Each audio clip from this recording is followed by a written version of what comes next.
పెద్దపల్లి జిల్లాకు సంబంధించి ఈరోజు ప్రధాన వార్తలు చూసుకున్నట్లయితే BRS party working president KTR జన్మదినం ఈ నెల 24వ తేదీన సందర్భంగా పెద్దపల్లి జిల్లా బీఆర్ఎస్ పార్టీ జిల్లా అధ్యక్షుడు రామగుండం మాజీ ఎమ్మెల్యే కోరుకంటి చందర్ తన సొంత ఫంక్షన్ హాల్ని ప్రజలందరూ కూడా ఉచితంగా ఇస్తున్నట్టుగా ఒక ప్రకటనలో వెల్లడించడం జరిగింది. గోదావరిఖని తిలక్నగర్ డౌన్లో ఉన్నటువంటి విశ్వం ఫంక్షన్ హాల్ను రామగుండం నియోజకవర్గ ప్రజలందరూ కూడా ఉచితంగా ఉపయోగించుకోవచ్చు అంటూ కూడా కోరుకంటి చందర్ వెల్లడించడం జరిగింది. గిఫ్ట్ ఏ స్మైల్ కింద తన సొంత ఫంక్షన్ హాల్ అయినటువంటి విశ్వం ఫంక్షన్ హాల్ను తెలంగాణ కమ్యూనిటీ భవన్ పేరుగా మార్చి ప్రజలందరికీ కూడా అందుబాటులో ఉంచినట్టుగా ఆయన వెల్లడించారు.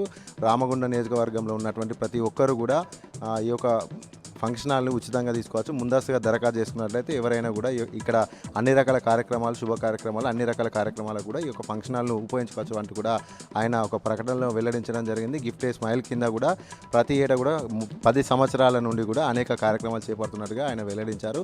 నిరుపేదలకు కూడా అనేక ఇండ్లు కట్టించి ఇచ్చాము. ఆటో లేనటువంటి కొందరికి ఆటోలు పంపిణీ చేస్తాం. ట్రైసైకిళ్ళు, విద్యార్థులకు సైకిళ్ళు, ఇవన్నీ కూడా గిఫ్ట్ ఏ స్మైల్ కింద అనేక కార్యక్రమాలు చేపడుతున్నట్టు కూడా ఈ సందర్భంగా ఆయన వెల్లడించారు. తెలంగాణ కమ్యూనిటీ భవన్గా పేరు మార్చినటువంటి విశ్వ ఫంక్షన్ హాల్లో అన్ని రకాల కార్యక్రమాలు జరుపుకోవడానికి ప్రతి ఒక్కరు కూడా ఉచితంగానే ఈ యొక్క సేవను ఉపయోగించుకోవచ్చు అంటూ కూడా ఆయన వెల్లడించారు.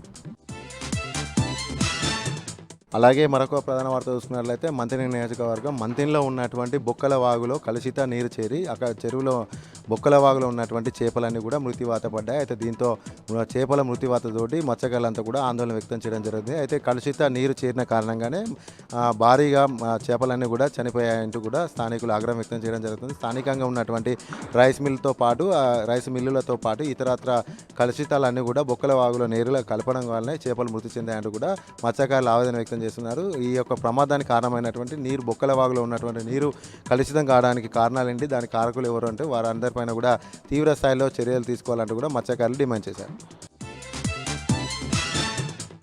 అలాగే మరొక ప్రధాన వార్త చూసుకున్నట్లయితే గోదావరిఖని ప్రభుత్వ జూనియర్ కళాశాల మందుబాబులకు అడ్డాగా మారింది. సాయంత్రం చీకటి పడిందంటే చాలు మందుబాబులు ప్రభుత్వ జూనియర్ కళాశాలను అడ్డాగా మార్చుకొని మద్యం సేవిస్తున్నారు. అంతేకాకుండా కూడా అక్కడ మద్యం సేవించిన అనంతరం కూడా ఆ సీసాలన్నీ కూడా పగలగొట్టడంతో ఉదయం వచ్చేటువంటి విద్యార్థులకు, ఉపాధ్యాయులకు కూడా ఈ యొక్క మందు సీసాలతో కూడా అనేక ఇబ్బందులు కలుగుతున్నాయి. అంతేకాకుండా ఉదయం విద్యార్థులు కూడా ఈ యొక్క ఆ పరిస్థితిని చూసి కూడా చాలా ఇబ్బందికరంగా మారుతున్నటువంటి పరిస్థితి. అయితే ఇక్కడ ఇంతలా మందు బాబులు రెచ్చిపోతున్నా కూడా ప్రతిరోజు కూడా మందు సీసాలు, గ్లాసులు, వాటర్ ప్యాకెట్లు ఇవన్నీ కూడా దర్శనమిస్తున్నా కూడా ఏ ఒక్క అధికారి స్పందించడం లేదంటూ కూడా స్థానికులు ఆగ్రహం వ్యక్తం చేస్తున్నారు. వెంటనే దీనిపైన సంబంధిత అధికారులు దృష్టి సారించి మందు బాబులకు అడ్డాగా ఉన్నటువంటి ప్రభుత్వ జూనియర్ కళాశాలలో కఠిన చర్యలు తీసుకోవాలి, అక్కడ ఎవరు కూడా ఉండకుండా చూడాలంటూ కూడా విద్యార్థి సంఘాల నాయకులు కూడా ఆరోపిస్తున్నారు.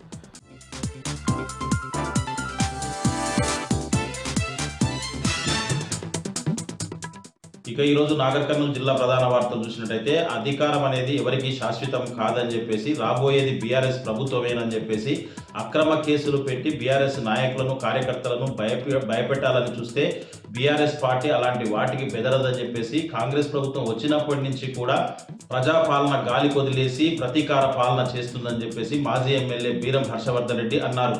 నాగర్ కర్నూలు జిల్లా కొల్లాపూర్ నియోజకవర్గంలోని పెదకొత్తపల్లి మండలంలో స్థానిక సంస్థలకు సంబంధించినటువంటి సన్నాహక సమావేశాన్ని బీఆర్ఎస్ పార్టీ ఆధ్వర్యంలో ఏర్పాటు చేశారు. ఈ సన్నాహక సమావేశానికి మాజీ ఎమ్మెల్యే బీరం హర్షవర్ధన్ రెడ్డితో పాటు పలువురు బీఆర్ఎస్ నాయకులు, కార్యకర్తలు పెద్ద సంఖ్యలో హాజరయ్యారు. ఈ సందర్భంగా మాజీ ఎమ్మెల్యే బీరం హర్షవర్ధన్ రెడ్డి మాట్లాడుతూ అధికారం ఎవరికి కూడా శాశ్వతం కాదని చెప్పేసి, ఈరోజు గతంలో మా ప్రభుత్వం ఉండింది, ఇప్పుడు మీరున్నారు, రేపు రాబోయేది బీఆర్ఎస్ ప్రభుత్వమేనని చెప్పేసి అది గుర్తుంచుకోవాలని చెప్పేసి అధికారులు కొంతమంది అత్యుత్సాహం ప్రదర్శిస్తున్నారని చెప్పేసి, ఇప్పుడున్నటువంటి ప్రజాప్రతినిధుల మాటలు పట్టుకొని వాళ్ళు అతిగా చేస్తున్నారని చెప్పేసి, ఇవన్నీ కూడా మేము గుర్తు పెట్టుకుంటున్నామని చెప్పేసి, మా నాయకులకు, కార్యకర్తలకు ఇబ్బందులకు గురి చేస్తే సహించేది లేదని చెప్పేసి కూడా మాజీ ఎమ్మెల్యే బీరం హర్షవర్ధన్ రెడ్డి హెచ్చరించారు. రాబోయే స్థానిక సంస్థల ఎన్నికల్లో ప్రతి గ్రామంలో కూడా గులాబీ జెండా ఎగరడం ఖాయమని చెప్పేసి, అందుకోసం బీఆర్ఎస్ శ్రేణులంతా కూడా సంసిద్ధమై ఉన్నారని చెప్పేసి, దానికోసమే సన్నాహక సమావేశం ఏర్పాటు చేశామని చెప్పేసి, మరింత ఉత్సాహంతో రాబోయే స్థానిక సంస్థల ఎన్నికల్లో గులాబీ సైన్యం పనిచేస్తుందని చెప్పేసి కూడా బీరం హర్షవర్ధన్ రెడ్డి తెలిపినటువంటి పరిస్థితి కనిపించింది. మరొక వార్త చూసినట్టయితే ఎగువ ప్రాంతాలతో పాటు నాగర్ కర్నూలు జిల్లాలో ఉధృతంగా వర్షాలు కురవడంతో దుందుబి నది కూడా ఉధృతంగా ప్రవహిస్తూ ఉంది. దీంతో ఇటు తాడూరు మండలంలోని పాపగల్లు, సిరిసవాడ గుండా అక్కడ ఉన్నటువంటి చెక్ డ్యాంలను దాటుకుంటూ ఆ ఒడ్డు ఈ ఒడ్డు మొత్తం కూడా కలుపుకుంటూ దుందుబి నది ఉధృతంగా ప్రవహించడంతో ఆయకట్టుదారులంతా కూడా దుందుబి నది పరివాహక ప్రాంతంలో ఉండేటువంటి ఆయకట్టుదారులంతా కూడా సంతోషం వ్యక్తం చేసినటువంటి పరిస్థితి కనిపించింది. గతంలో అయితే వర్షాలు వచ్చినాయంటే కృష్ణానది నుంచి వచ్చేటువంటి వరద నీరునంతా కూడా ఒడిసిపట్టి చెరువులు నింపేవారని చెప్పేసి ఈసారి ప్రకృతి సహకరించి దుందుబి నది కూడా ప్రవహిస్తుండడం కొంత సంతోషంగా ఉందని చెప్పేసి, చెరువులు కూడా ప్రభుత్వం నింపి ఉంటే ఇంకా బాగుండేదని చెప్పేసి ఆయకట్టుదారులు చెప్తున్నటువంటి పరిస్థితి కనిపిస్తూ ఉంది. ఏదేమైనప్పటికీ ప్రకృతి సహకరించడంతో ఈసారి దుందుబి నది పరవళ్లు తొక్కుతూ ప్రవహించడంతో ఇటు రైతులు సంతోషం వ్యక్తం చేస్తున్నటువంటి పరిస్థితి అయితే కనిపిస్తుంది. మరొక వార్త చూసినట్టయితే నాగర్ కర్నూలు జిల్లా కొల్లాపూర్ నియోజకవర్గంలోని కల్వకోలుకు చెందినటువంటి దామోదర్ గౌడ్ హత్య కేసును పోలీసులు ఛేదించారు. ఈ హత్యకు సంబంధించినటువంటి వివరాలను డీఎస్పీ బుర్రి శ్రీనివాసులు మీడియాకు వివరించారు. దీనికి సంబంధించి 13వ తేదీన దామోదర్ గౌడ్ తన భర్త కనిపించట్లేదని చెప్పేసి 11వ తేదీ నుంచి కూడా కనిపించట్లేదని చెప్పేసి ఫిర్యాదు అందుకున్నటువంటి పోలీసులు కేసు నమోదు చేసి దర్యాప్తు చేయగా అతను సింగోటం చెరువులో ఒక శవమై తేలాడని చెప్పేసి ఆ శవం పైన గాయాలు ఉండడంతో పూర్తి అనుమానించినటువంటి పోలీసులు ఎవరిపైన అనుమానం ఉందంటే అతనికి దామోదర్ గౌడ్కు అక్రమ సంబంధం ఉందన్న కోణంలో అక్రమ సంబంధం పెట్టుకున్నదో ఆ మహిళ భర్త తర్వాత అన్న కొడుకు కలిసి అతన్ని హత్య చేసి సింగోటం చెరువులో పడేసినట్లుగా డిఎస్పీ వెల్లడించినటువంటి పరిస్థితి కనిపించింది. మొత్తంగా చూసినట్టయితే దామోదర్ గౌడ్ హత్య అక్రమ సంబంధమే కారణం అని చెప్పేసి డిఎస్పీ తెలిపినటువంటి పరిస్థితి కనిపించింది. ఈ కేసును ఛేదించినటువంటి స్థానిక పోలీసులను డిఎస్పీ అభినందించినటువంటి పరిస్థితి కనిపించింది.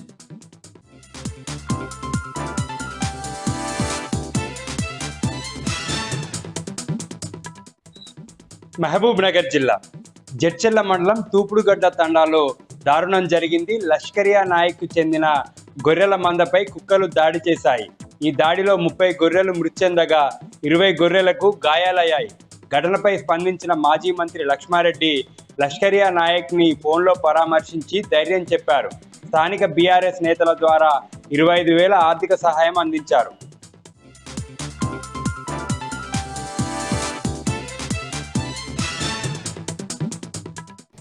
ఆదిలాబాద్ జిల్లా వార్తల విషయానికి వస్తే ఆదిలాబాద్ జిల్లా ఇచ్చోడ మండలం ముక్రాకే గ్రామంలో BRS party working president KTR జన్మదిన వేడుకలను ముందస్తుగానే ఘనంగా నిర్వహించారు.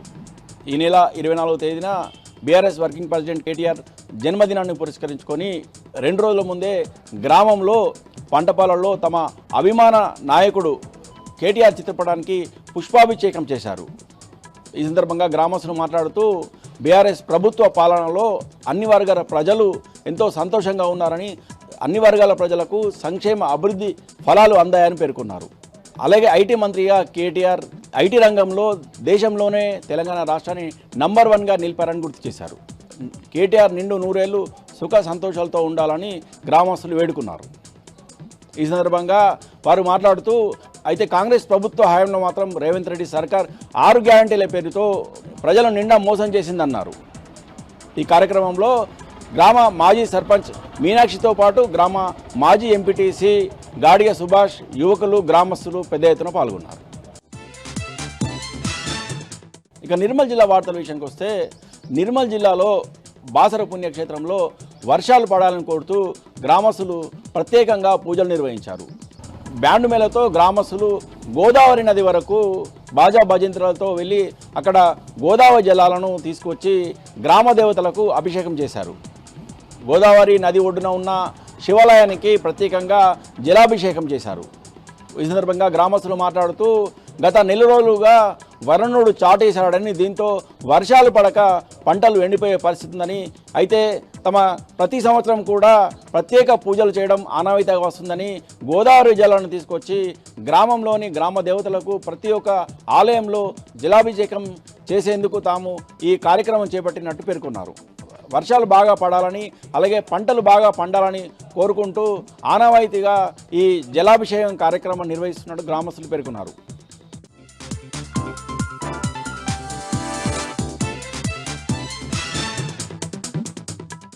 జగిత్యాల జిల్లా నుంచి ఇవాళ ప్రధాన వార్తలు ఒకసారి పరిశీలిస్తే కతలాపూర్ మండల కేంద్రంలో రైతులు రోడ్డెక్కారు. కతలాపూర్ అలాగే మేడిపల్లి, భీమారం మండలాలకు చెందినటువంటి అనేక గ్రామాల ప్రజల రైతులు ఇవాళ కాళేశ్వరం ప్రాజెక్టుకై చలో కాళేశ్వరం మహాధరణకు పిలుపునిచ్చారు. ఎందుకంటే వరద కాలువ ద్వారా రివర్స్ పంపింగ్ ద్వారా నీరు విడుదల చేయాల్సి ఉండగా ఇప్పటి వరకు నీరు విడుదల చేయలేదు. తద్వారా తమ పంట పొలాలు పూర్తిగా ఎండిపోతున్నాయంటూ వారంతా తీవ్ర ఆగ్రహాన్ని వ్యక్తం చేస్తూ రాస్తారోకో నిర్వహించారు. అక్కడే వంటవార్పు చేస్తున్నటువంటి క్రమంలో పోలీసులు అడ్డుకున్నారు. అయితే ఎన్నడూ లేని విధంగా ఈసారి నీటి విడుదల ఎందుకు ఆపారు, తద్వారా తామంతా కూడా పంట పొలాలు నష్టపోతున్నామంటూ రైతులు ఆగ్రహాన్ని వ్యక్తం చేశారు. ఈ సందర్భంగా తమ పంట పొలాలు నష్టపోతే ఆదుకునేవారు ఎవరంటూ వారంతా కూడా భిక్షాటన చేసే అక్కడ ఉన్నటువంటి స్థానికుల వద్ద భిక్షాటన చేశారు రైతుల మొత్తం కూడా. ఇప్పటికైనా ప్రభుత్వం కళ్ళు తెరిచి తమను ఆదుకోవాలి, తమ పంట పొలాలు కాపాడాలని ఈ సందర్భంగా రైతులైతే కోరారు.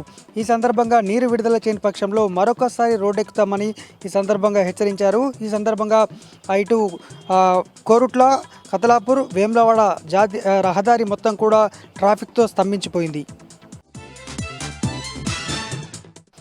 మరొక వార్త, గ్రామాలకే పరిమితమైన వానరాలు ఇప్పుడు పట్టణాల్లో కూడా తిరుగుతున్నాయి. నేరుగా ఇండ్లలోకి ప్రవేశించి దాడులకు పాల్పడుతున్నాయి.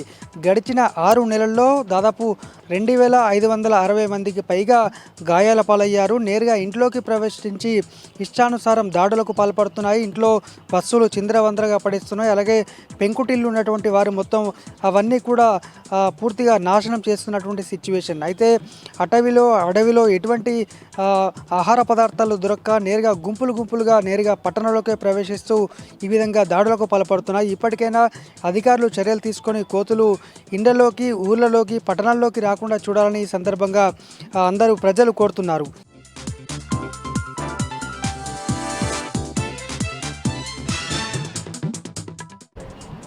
నల్గొండ జిల్లా వార్తలకు సాగుతాం. నల్గొండ జిల్లాలో యూరియా కొరత తీవ్రంగా ఉన్నటువంటి నేపథ్యంలో ప్రభుత్వం దిద్దుబాటు చర్యలు తీసుకుంది. ఈరోజు నల్గొండ కలెక్టరేట్లో యూరియా ఫిర్యాదుల కేంద్రాన్ని టోల్ ఫ్రీ నెంబర్ని ప్రారంభించారు నల్గొండ జిల్లా కలెక్టర్ ఇలా త్రిపాఠి.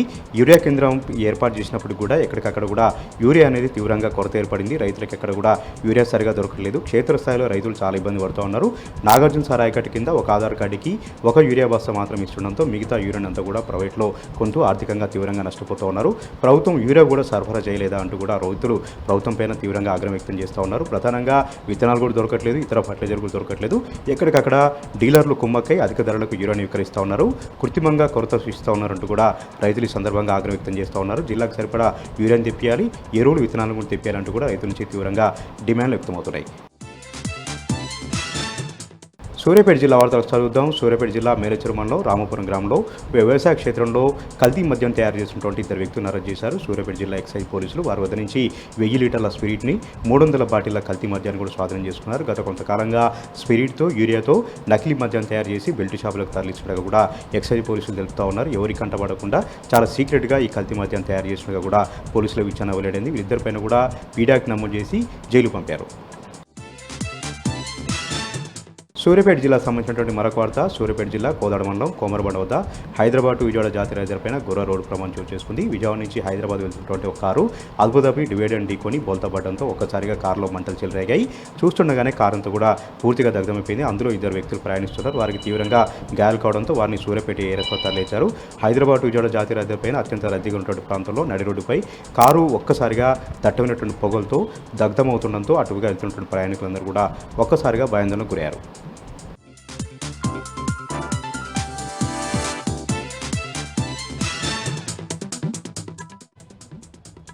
మహబూబాబాద్ జిల్లా బయ్యారం మండలం సంతులాల్పూర్ తండాలో నకిలీ విత్తనాల కలకలం సృష్టిస్తున్నాయి. ఓ రైతు మొక్కజొన్న సాగు చేయగా అన్ని నకిలీ విత్తనాలు సరఫరా చేయడంతో ఎదుగుబొదుగు లేకుండా పోయిందంటూ ఆవేదన వ్యక్తం చేస్తున్నాడు. గంధంపల్లి గ్రామానికి చెందినటువంటి నాయని వెంకన్న అనే రైతు సంతులాల్పూర్ తండాలో 7 ఎకరాల కౌలుకు తీసుకొని మొక్కజొన్న సాగు చేశాడు. గంధంపల్లిలో ఉన్నటువంటి మదీనా ట్రేడర్స్ అనేటువంటి షాపులో మొక్కజొన్న విత్తనాలను కొనుగోలు చేసినట్టు చెప్తున్నాడు.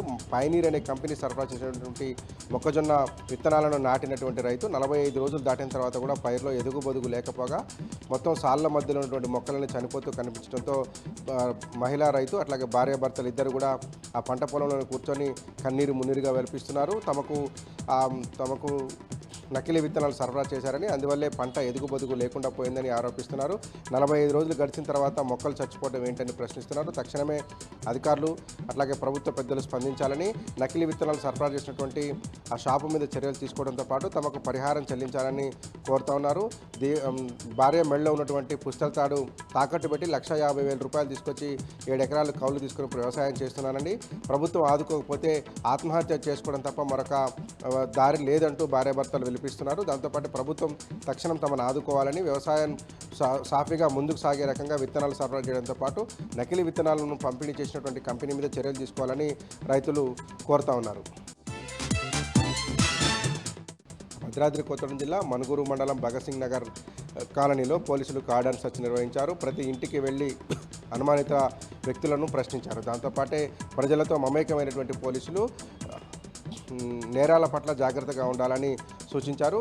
అట్లాగే భగత్ సింగ్ నగర్ కాలనీలో ఉన్నటువంటి అనేక వాహనాల యొక్క పత్రాలు తనిఖీ చేశారు.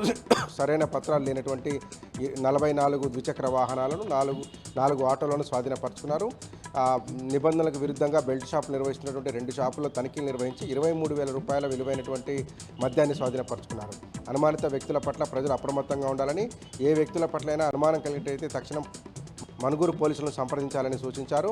తల్లిదండ్రులు, విద్యార్థులు అట్లాగే యువత పట్ల జాగ్రత్తగా వహించాలని, మత్తు పదార్థాలకు బానిసలు అవుతున్నారా, ఎలాంటైనా అసాంఘిక శక్తుల్లో ఇన్వాల్వ్ అవుతున్నారనేటువంటి విషయంలో తల్లిదండ్రులు ఒక దృష్టి పెట్టాలని, ఏదైనా తేడా గమనిస్తే కనుక స్థానిక పోలీసులకు సమాచారం ఇవ్వాలంటూ విజ్ఞప్తి చేశారు. ఈ కార్యక్రమంలో మనుగూరు సిఐ నాగబాబుతో పాటు సబ్ డివిజన్ పోలీసులు పాల్గొన్నారు. 2 రోజులకు కురుస్తున్నటువంటి వర్షాల దాటికి సత్తుపల్లి డివిజన్ పరిధిలో ఉన్నటువంటి సింగరేణికి అపార నష్టం వాటిల్లింది. భారీ నుంచి మోస్తరు వర్షం కురుస్తుండటంతో సత్తుపల్లి వ్యాప్తంగా ఉన్నటువంటి జేవీఆర్ ఓసీ, కిష్టారం ఓసీలలో బొగ్గు ఉత్పత్తితో పాటు మట్టి వెలికితీత పనులు నిలిచిపోయాయి. జేవీఆర్ ఓసీలో 30,000 మెట్రిక్ టన్నుల బొగ్గు ఉత్పత్తికి అంతరాయం ఏర్పడగా 1,10,000 క్యూబిక్ మీటర్ల మట్టి వెలికితీత పనులు నిలిచిపోయినట్టు సింగరేణి అధికారులు తెలియజేశారు. అట్లా కిష్టారం ఓసీలో 5,000 మెట్రిక్ టన్నుల బొగ్గు ఉత్పత్తికి ఆటంకం ఏర్పడగా 40,000 క్యూబిక్ మీటర్ల మట్టి తొలగింపు పనులు ఆగిపోయినట్లుగా సింగరేణి అధికారులు తెలియజేశారు. ఇవాళ కూడా వర్షం కురుస్తుండటంతో రేపు కూడా సత్తుపల్లి వ్యాప్తంగా ఉన్నటువంటి సింగరేణి నుంచి బొగ్గు వెలికితీత పనులు సాధ్యం కాకపోవచ్చని అనుమానం వ్యక్తం చేస్తున్నారు. 2 రోజులుగా కురుస్తున్న వర్షాలకు ఇటు ఖమ్మం, అటు భద్రాద్రి కొత్తగూడెం జిల్లాలో ఉన్నటువంటి సింగరేణికి అపార నష్టం కలిగినట్లుగా అధికారులు తెలియజేశారు.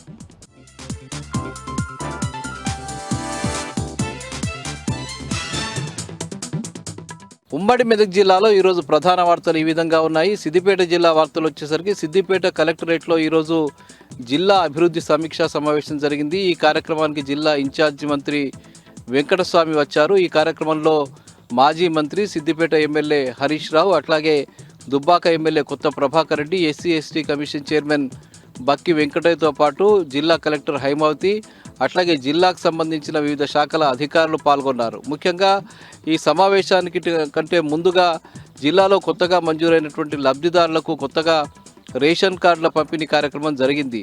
అయితే ఈ కార్యక్రమానికి సంబంధించి ప్రోటోకాల్ ఉల్లంఘన విషయంలో పెద్ద ఎత్తున రసాభాస జరిగింది. ఒక దశలో సమావేశ మందిరంలో కాంగ్రెస్, బీఆర్ఎస్ పార్టీకి సంబంధించిన నాయకుల మధ్య వాదోపవాదాలతో గందరగోళ పరిస్థితి ఏర్పడింది. ఒక దశలో ముఖ్యంగా ప్రోటోకాల్ ఉల్లంఘన విషయం సంబంధించి జిల్లాకు సంబంధించిన సమీక్షా సమావేశానికి సంబంధించిన ఫ్లెక్సీలో ఎమ్మెల్యే కొత్త ప్రభాకర్ రెడ్డి, అట్లాగే ఎస్సీ/ఎస్టీ కమిషన్ చైర్మన్ బక్కి వెంకటయ్యకు సంబంధించిన ఫోటోలను ముద్రించకపోవడంతో పెద్ద ఎత్తున ఆందోళన ప్రారంభమైంది. బీఆర్ఎస్ కార్యకర్తలు, నాయకులు పెద్ద ఎత్తున నిరసన వ్యక్తం చేశారు. జిల్లాలో ప్రోటోకాల్ ఉల్లంఘనలు చేయడం సర్వసాధారణంగా మారిపోయిందని చెప్పి ఈ సందర్భంగా అన్నారు. ముఖ్యంగా జిల్లా కలెక్టర్ కార్యాలయంలో జరిగినటువంటి జిల్లా స్థాయి సమీక్షా సమావేశంలో కూడా ఇలాంటి ప్రోటోకాల్ ఉల్లంఘనలు జరగడం పట్ల పెద్ద ఎత్తున ఆందోళన వ్యక్తమైంది. సీఎం డౌన్ డౌన్, అధికారులను డౌన్ అంటూ పెద్ద ఎత్తున బీఆర్ఎస్ పార్టీకి సంబంధించిన నాయకులు నిరసన వ్యక్తం చేశారు. అక్కడే సమావేశ మందిరంలో బైఠాయించి పెద్ద ఎత్తున ఆందోళన చేశారు. అయితే ఒక దశలో కాంగ్రెస్ పార్టీకి సంబంధించిన నాయకులంతా బీఆర్ఎస్ పార్టీ నాయకులపై దాడికి ఉపక్రమించిన నేపథ్యంలో పోలీసులు కలగజేసుకుని ఇరు వర్గాల్ని బయటకు పంపించడానికి ప్రయత్నం చేశారు. ముందుగా బీఆర్ఎస్ పార్టీ నాయకుల్ని, కార్యకర్తల్ని బయటకు పంపించినటువంటి పోలీసులు ఏకపక్షంగా వ్యవహరించి అక్కడ ఉన్నటువంటి కాంగ్రెస్ పార్టీ నాయకులను మాత్రం ఏమీ అనకపోవడం విచిత్రంగా అనిపించింది. మరోవైపు అధికారులు కూడా పెద్దగా దీని పట్ల స్పందించకపోవడం పట్ల ఎమ్మెల్యే హరీష్ రావు, అట్లాగే కొత్త ప్రభాకర్ రెడ్డి తీవ్రస్థాయిలో వాళ్ళు నిరసన వ్యక్తం చేశారు. ఈ కార్యక్రమంలో పలువురు అధికారులు, నాయకులు పాల్గొన్నారు. సాయంత్రం వరకు కూడా వివిధ శాఖలపై సమీక్షా సమావేశం జరిగింది. ఇక మెదక్ జిల్లా వార్తలు వచ్చేసరికి మెదక్ పట్టణంలో నిన్న అర్ధరాత్రి దాటిన తర్వాత 3 దుకాణాల్లో అగ్ని ప్రమాదం జరిగింది. షార్ట్ సర్క్యూట్తో జరిగినటువంటి అగ్ని ప్రమాదంలో 3 దుకాణాలు దగ్ధమయ్యాయి. దీనిలో దాదాపు 10 లక్షల రూపాయల ఆస్తి నష్టమైనట్టుగా భావిస్తున్నారు. నష్టపరిహారానికి సంబంధించి ప్రభుత్వం మానవతా దృక్పథంతో స్పందించి తమకు పరిహారం ఇవ్వాలని చెప్పి ఆ దుకాణ యజమానులు ప్రభుత్వాన్ని వేడుకున్నారు.